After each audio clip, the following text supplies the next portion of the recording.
বন্ধুরা, অনেকেই জিজ্ঞাসা করতেছেন আমাকে যে শাকিব খানের নেক্সট প্রজেক্ট কি। এটা একটা ভালো প্রশ্ন এবং এটা খুব একটা ইম্পর্টেন্ট প্রশ্ন যে তুফানের মতো এত বড় সিনেমা দেবার পর আমাদের মেগাস্টার পরবর্তীতে কি করবে, কে হবে তার ডিরেক্টর, কার ছবি বানাচ্ছে, কত টাকা বাজেট, কবে থেকে শুরু হচ্ছে, কবে আমরা নেক্সট শাকিবের ছবি দেখতে পাবো। আপনারা জানেন যে সামনে তার একটা প্রজেক্ট আছে, দ্যাট ইজ দরদ, সেটা রেডি, সেটা রিলিজ হবে। কিন্তু এরপর কি? এরপর আপাতত শাকিব খানের হাতে আছে বরবাদ নামে একটি সিনেমা, যার নাম চেঞ্জ হতে পারে, মেহেদী হাসান হৃদয় না কি যেন নাম, নাটক থেকে এসছে ভদ্রলোক।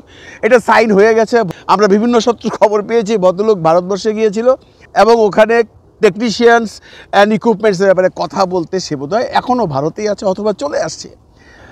তাহলে শাকিবের হাতে বর্তমানে একটি সিনেমা আছে বরবাদ, নাম চেঞ্জ হতে পারে। তারপর কি? তারপর তো বন্ধুরা অনেক লাইন আছে। হ্যাঁ, অনেকেই লাইন দিয়ে বসে আছেন, অনেকেই চিন্তা ভাবনা করতেছেন শাকিবকে নিয়ে ছবি করবে। কিন্তু আপনারা অলরেডি জানেন যে শাকিব খান কিন্তু এখন আর সেই 2-4-5 কোটি টাকার সিনেমা করবে না। তার রিমুনারেশন অলরেডি 2 থেকে 2.5 কোটি টাকা হবে এবং তার পেছনে বলতে দেখুন, একটা আর্টিস্টকে মেনটেন করতে হলে তার স্ট্যান্ডার্ড অনুযায়ী তাকে হোটেল দিতে হবে, তার স্ট্যান্ডার্ড অনুযায়ী তাকে ট্রান্সপোর্ট দিতে হবে, যেমন তাকে ভ্যানিটি ব্যান্ড দিতে হবে, এগুলো মিলিয়ে টিলিয়ে আরও বেশ খরচ আছে। তারপরে যদি 3 কোটি টাকাও তার পিছনে খরচ হয়ে যায় তাতেও রাজি আছে। এমন বহু প্রডিউসার আছে শাকিবের বাড়িতে লাইন দিয়ে ঘুরে বেড়াচ্ছে। শাকিব খান কোনো ছবি সাইন করছে না, আগামী ঈদের জন্য কোনটা করবে সেটাও এখন পর্যন্ত ডিসাইডেড না। এবং বিশ্বস্ত সূত্রের খবর, শাকিব খান এখন আর আগের মতো সিনেমা করবে না। সিনেমা করার আগে ওনার সাথে এগ্রিমেন্টে আসতে হবে। জি, কি এগ্রিমেন্ট? ছবি কোনো কিছু শাকিব খান ব্যতীত চেঞ্জ করা যাবে না, কোনো সিকোয়েন্স চেঞ্জ করা যাবে না। যেটা শাকিব খান অ্যাপ্রুভ করবে সেটাই করতে হবে। কো আর্টিস্ট কাকে নেবে সেটা এগ্রিমেন্টে লেখা থাকতে হবে। ছবির গান কে গাইবে, ছবির কে মিউজিক ডিরেক্টর হবে, ছবিতে বিজিএম কোথায় করা হবে, ইচ অ্যান্ড এভরিথিং পুঙ্খানুপুঙ্খভাবে দলিল করে তারপর সিনেমা করতে হবে।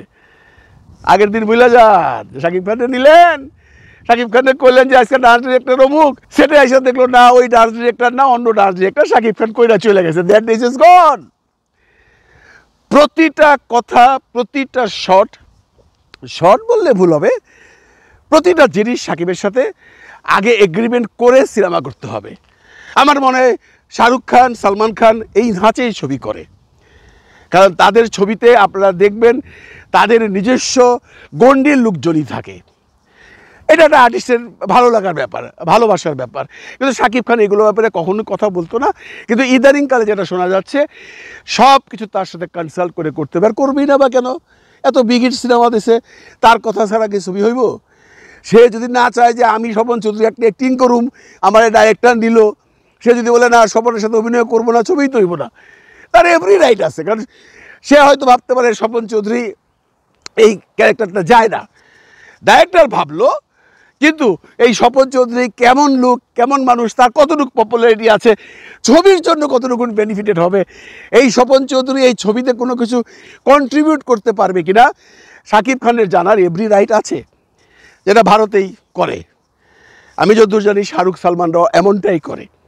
ডিরেক্টরই সব ডিসিশন নেয়, কিন্তু কনসাল্ট করে নেয় শাহরুখের সাথে বা সালমানের সাথে যে আমি এই ক্যারেক্টারটা অমুককে দিয়ে বানাচ্ছি, আমি এই গানটা অমুককে দিয়ে গাওয়াচ্ছি, আমি এই সিকোয়েন্সটা অমুক জায়গায় শ্যুট করব, সব দেখানো হয়, একটা ব্লু প্রিন্ট দেওয়া হয়। এই ব্লু প্রিন্টটা শাকিব খান কোনোদিন নেয়নি বলেই শাকিব খান এতদিন পিছিয়ে ছিল। এখন কিন্তু শাকিব খান অনেক উপরে উঠে গেছে। আপনাদের নর্মাল এক্সাম্পল দেই, এই যে কুকু কুকু কুকু কুকু গানটা কনার গাওয়া, রাইট? তো কনার গানটা শাকিব খান কেন শেয়ার করেনি? কনাকে দিয়ে গানটা গাওয়ানো হবে শাকিব খান নিজেও জানতো না, যখন করে ফেলেছে তখন আর কোনো কথা হয়নি, শাকিব খান কোনো বাধা দেয়নি, কারণ এই ধরনের কোনো কন্ট্যাক্ট শাকিব খানের সাথে ওই ছবিতে ছিল না, যে কে গান গাইবে, তার সাথে কে স্ক্রিন শেয়ার করবে, কোনো কিছু লেখা ছিল না বা মৌখিকভাবে আলোচনা হয়নি। সেইভাবে কনাকে দিয়ে গান গাইয়ে দিয়েছে রায়ান রফি। কিন্তু যে এই কনা কে, আপনারা জানেন এই কনাকে? এই কনা একসময় বলেছিল শাকিব খান লিপস্টিক দেওয়া হিরো। কনা শাকিব খান সম্পর্কে বেশ বাজে মন্তব্য করেছিল, শাকিব এটা ভুলেনি, বা আমরা যারা শাকিবিয়ান আছি বা আমরা যারা শাকিবের ভক্ত আছি আমরা কিন্তু ভুলিনি। শাকিব খান হয়তো ভুলে গেছিল, হয়তো তাকে কেউ মনে করিয়ে দিয়েছে এটা সেই কনা যেই কথা বলেছিল যে আপনি লিপস্টিক মার্কা হিরো। ঠিক করার গানকে সে শেয়ার করেনি। এইগুলো যেন না ঘটে সেই জন্যই শাকিব খান এখন মানে এমন করে ছবি করবে যে তার নলেজের বাইরে একটা পিঁপড়া সেটে ঢুকতে পারবে না। এইটাই হওয়া উচিত, এইটাই সুপারস্টারের হওয়া উচিত, এইটাই মেগাস্টারের হওয়া উচিত, এইটাই হয়ে আছে সারা দুনিয়াতে। সুপারস্টার যা বলবে তাই হবে। যাক, এখন ছবি কোনটা হচ্ছে ঈদে, এটা নিয়ে অনেক কন্ট্রোভার্সি আছে, আপনারা অনেকে শুনে ফেলেছেন। রায়হান রাফি বলেছিল তুফান 2 করবে। এখন পর্যন্ত তুফান 2 নিয়ে আমরা কোনো অফিসিয়াল কোনো অ্যানাউন্সমেন্ট পাইনি, কিন্তু আমরা ওসিয়ত নিয়ে একটা কথা শুনি যে সেটাও আনঅফিসিয়াল।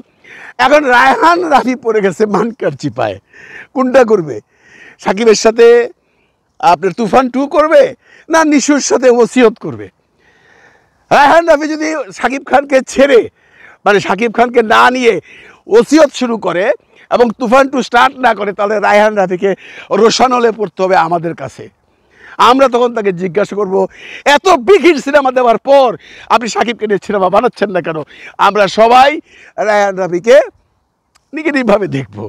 আবার যদি রায়হান রাফি কোনো কারণে নিশুকে বাদ দিয়ে এই তুফান 2 করে, তাহলে রায়হান রাফি পড়ে যাবে তার সারাউন্ডের যে বন্ধুবান্ধব আছে ওই মিডিয়া লেভেলের, তাদের রোশানলে।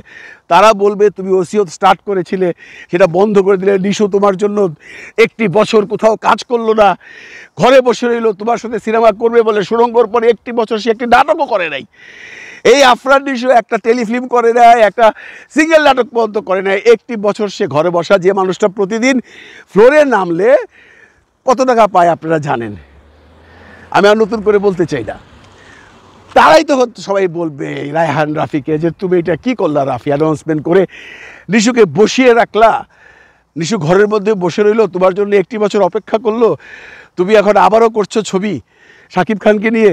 সে তার একটা যে গন্ডি আছে, তার যে একটা সারাউন্ডেড ফ্রেন্ড সার্কেল আছে মিডিয়াতে, সেখানে সে একটা ফাপড়ে পড়বে। তো রাফিক পড়ে গেছে অ্যাকচুয়ালি মাইন্ড চিপা। এদিকে আবার শোনার কথা, জাজ মাল্টিমিডিয়া, খসরু এবং খুব সম্ভব আরও একজন বড় প্রডিউসার আছেন, তারা সবাই মিলে একটা সিনেমা করছেন জিতকে নিয়ে, সেটা ডিরেক্টর রায়হান রাফি।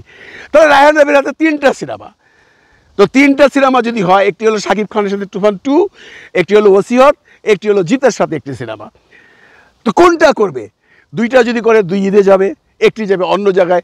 এখন 2 ঈদে 2টা সিনেমা করা একটু টাফ ব্যাপার, আর রাফি ডিসিশন নেবে কোনটা করবে। কিন্তু আমরা এখনও এই মুহূর্তে সাকিবের কোনো নতুন ছবির খবর পাইনি বরবাদ ব্যতীত। তবে ঈদে তার সিনেমা হবে, যার সিনেমা হবে তার গুটিলাল। কারণ সাকিবকে নিয়ে ঈদে সিনেমা রিলিজ করা মানে আপনি যে কোনো অবস্থায় বেশ লাভবান হবেন, আপনার ক্যাশ বাক্স ভরে যাবে, যেটা এবার তুফানে দেখা গেল বা আগে প্রিয়তমায় দেখা গেছে, এবং সামনে দরদও দেখা দেবে। এখন প্রশ্ন আসছে যে আসলেই সামনে সাকিবের কোন ছবি আছে? একটি ছবি আমরা পেলাম, দ্যাট ইজ বরবাদ, নাম চেঞ্জ হতে পারে, বারবারই বলছি, মেহেদী হাসান হৃদয়ের ছবি। এরপরে কিন্তু এখন পর্যন্ত কোনো সিনেমা সাইড হয়নি। আমরা মালিক আফসরের একটা সিনেমা নিয়ে টুকটাক গঞ্জন শুনেছিলাম, জ্যামস নামে, সেটাও কোনো কিছু ফাইনালাইজ হয়নি। বেশ বড় পার্টি ছিল, বঙ্গর মতো পার্টি এসেছিল চলচ্চিত্রে, যদিও বঙ্গ অনেক চলচ্চিত্র বানিয়েছে কিন্তু সাকিবকে নিয়ে কখনো সিনেমা বানায়নি। সাকিব, মালিক আফসারি অ্যান্ড বঙ্গ মিলে একটা সিনেমা বানানোর কথা, সেটারও কোনো ফাইনালাইজেশন হয়নি। ওটা কোন অবস্থায় আছে সেটাও কেউ পরিষ্কার করে বলছে না। তাহলে ঈদে সাকিবের ছবি কোনটা? তুফান 2 না নতুন কোনো প্রডিউসার না বঙ্গর ছবি? আমরা কেউই সেটা জানি না। আমাদেরকে এখনও ওয়েট করতে হবে আরও সপ্তাহখানিক, কারণ এখন আপনারা জানেন তুফান এমন একটা পর্যায়ে চলে গেছে, সবাই এখন তুফান নিয়ে ব্যস্ত। তুফানের রেজাল্ট তো হয়েই গেছে, কিন্তু তুফান নিয়ে কিছু সিনেমা হল এখন পর্যন্ত একটু মনস্তাত্ত্বিকভাবে ব্যথিত, দুঃখিত, বলছে যে আমরা একটা সেল ধরে রেখেছি, চলছে 5 তারিখে যদি ভারতবর্ষে রিলিজ হয় তাহলে তুফান 5 তারিখই পাইরেসি হয়ে যাবে। আর পাইরেসি হয়ে গেলে আমরা যে সেলটা এখন পাচ্ছি এটা আমরা পাবো না। আমরা বহুবার বলেছি যে রাফি হয়তোবা ভুল করছে, 28 তারিখে দেওয়ার কথা ছিল। আমার একটা ব্লগ আপনারা দেখেছেন, বলেছিলাম দেওয়া উচিত, হবে না, দেয়নি। 28 থেকে এখন 5-এ গেছে, এখন 5-এ তাদের রিলিজ করতে হবে। কারণ আপনারা সবাই জানেন যে SBF এখানে ফিনান্সিয়ালি ইনভলভ আছে, SBF এর ফাইন্যান্স আছে, এটা তো আর মিথ্যে কথা নয়। তো SBF তার টাকাটা তো তুলতে চাইবে, শুধু বাংলাদেশকে নয়, ভারতবর্ষ থেকে যাই পাওয়া যায়। এবং এই যে তুফান 2 না হওয়ার পিছনে এইটাও বোধহয় আরেকটা বড় কারণ হতে পারে, বা অ্যানাউন্সমেন্ট আসেনি, বড় কারণ হতে পারে আমার মনে হয় SBF হয়তোবা আর এইভাবে এই ব্যবসাটাতে ঢুকবে না, কারণ এই তুফান নিয়ে যে আলোচনা সমালোচনা বাকবিতণ্ডা, একটা ভাইরাস বেরিয়ে গিয়েছিল বাজারে যে ভারতবর্ষ থেকে টাকা আসছে বা ভারতবর্ষে টাকা গেছে, কিভাবে গেছে, এগুলো নিয়ে বেশ ঝক্কি ঝামেলা পোহাতে হয়েছে SBF-এর, তারপরে আপনার চরকির বা রায়হান রাফির। সেখান থেকে তারা পার পেয়ে গেছে, কিন্তু ভবিষ্যতে হয়তো বা আমার যা মনে হয় SBF আবার এই সমস্ত ঝামেলায় যাবে না। SBF এখন মনে মনে বলবে, ছেড়ে দে মা, কেঁদে বাঁচিয়ে যা দিয়েছি, আমাদের টাকাগুলো দিয়ে দে, আমরা আর সিনেমা টিনেমা বানাবো না, এইভাবে অন্তত এটাও হতে পারে। কিন্তু আমরা চাই অতি শীঘ্রই শাকিব খানের একটি অ্যানাউন্সমেন্ট আসুক। ঈদে, রোজার ঈদে কোনটা, কুরবানি ঈদে কোনটা, অপেক্ষায় থাকা ছাড়া আমাদের কোনো কিছু করার নেই। কিন্তু সময় বলে দিবে শাকিব খানের রোজার ঈদে কোন ছবি আসছে, কোন ছবির জন্য আমরা অপেক্ষা করছি, বা কুরবানি ঈদে কোন ছবি আসছে, কোনটার জন্য আমরা অপেক্ষা করছি। সেটা কি মালিক আফসারির জেমস, রায়হান রাফির তুফান 2, নাকি অন্য কিছু? ভালো থাকবেন সবাই, ভালো রাখবেন সবাইকে। আল্লাহ হাফেজ।